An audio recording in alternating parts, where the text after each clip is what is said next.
Eu queria perguntar sobre economia agora, outro assunto evidentemente muito importante nessa campanha.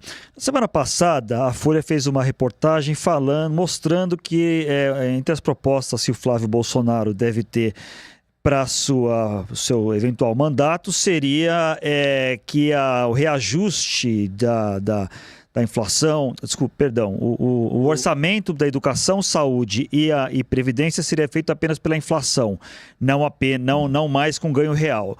Ele negou, disse que não tem nada disso, mas a gente sabe que essa discussão existe e é séria. Qual a sua avaliação, qual a sua opinião sobre isso? Os patamares, os pisos constitucionais de educação e saúde seriam revistos e reajustados de que maneira e de que tipo, qual seria também o reajuste da aposentadoria, se seria ligado ao salário mínimo como é hoje, por exemplo? O que o senhor propõe sobre isso? Eu adoro essa discussão. Essa discussão é uma delícia porque o senhor Flávio Bolsonaro gosta de se comparar ao Milei. Ele falou que vai fazer uma tesourada, aí quando ele é instado a falar uma proposta, ele não fala nenhuma. Ele foi recentemente num evento falar que não tinha proposta. Não vou falar porque eu vou perder minha popularidade falando isso. Pois bem, todo mundo sabe que se você quiser fazer uma política fiscal séria, você vai ter que começar fazendo ela pelo lado da despesa. Nós vamos precisar fazer pelo lado da despesa. Ponto. E a gente vai conseguir só resolver a curva que está estourando da dívida e depois resolver juros e até tributação, taxa, alíquota de impostos, se a gente fizer essa reforma fiscal. Ponto. Então todo mundo que prometer que vai baixar imposto, como o Flávio fala, sem endereçar essas questões que você mencionou, Zanin, é estelionato eleitoral. Ele não vai fazer. Ele tá mentindo. Ou ele vai botar um ministro da Fazenda ali, um posto Ipiranga, e vai fugir do assunto durante a período da eleição. Eu não vou deixar ninguém fazer isso. Do Lula ao Flávio. Vai todo mundo ter que discutir essas questões, porque é importante para as pessoas. As pessoas precisam entender que o reajuste... Mas qual que é a sua proposta? Eu não entendi. Vou ser claro. Tá. A nossa proposta, diferente dos demais, ela já está protocolada. O deputado Kim Kataguiri, que é o nosso deputado, já protocolou uma PEC, já está em processo de coletar assinaturas. Então, comigo não tem estelionato eleitoral. E a proposta é boa. O Brasil é um dos únicos, talvez o único país do mundo, que ele reajusta aposentadoria, BPC, que é um benefício específico aqui, pelo ganho real do salário mínimo. São coisas diferentes. Você tem que reajustar a aposentadoria, como todos os outros países do mundo fazem, pela inflação. Se um presidente falar agora, eu vou dar um outro reajuste, vamos dizer, de 4 em 4 anos você reajusta a aposentadoria para cima, legal, pode fazer. Mas esses gatilhos automáticos com o salário mínimo fazem o seguinte: você aumenta o salário mínimo de um lado, e aí o trabalhador, subiu o salário mínimo, subiu minha aposentadoria. Só que do outro lado isso vira inflação.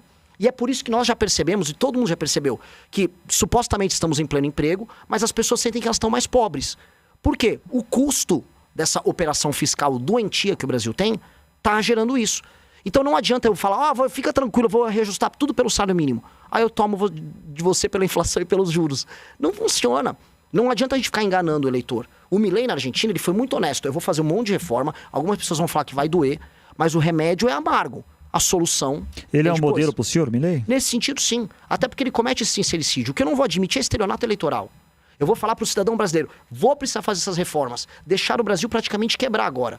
Vai precisar ser feita uma série de reformas. E mais do que essa, vai ter que mexer na Previdência, vou mexer nos privilégios do funcionalismo, vamos mexer em Zona Franca de Manaus, sim. Tem que fazer um desmame de um modelo que não está funcionando e ver um outro modelo de desenvolvimento sustentável lá na região, sim. Agora, o que não dá para fazer é manter o modelo atual que não funciona, que é o modelo de privilégios. É um modelo de captura do Estado por órgãos, sindicatos, associações, partidos políticos, que retiram o dinheiro de quem está trabalhando e depois finge que entrega uma migalha. Aí a migalha vira o quê? É o Vale Gás. Não, fica tranquilo que eu vou te dar um BPC, é uma energia elétrica ali, é um luz para todos. Pô, isso é mentira. A picanha que o Lula prometeu, no fundo, era dinheiro no bolso e capacidade de compra. Isso não aumentou. As pessoas não estão sentindo isso. E aí, quando um cara como o Flávio mente para as pessoas, ele, no fundo, está pintando como, do ponto de vista eleitoral, um estelionatário. Então, mas, por exemplo, se a gente olhar o nosso sistema político atual, né? O presidente pode querer fazer todas essas coisas que o senhor está falando, mas muitas delas passam pelo Congresso.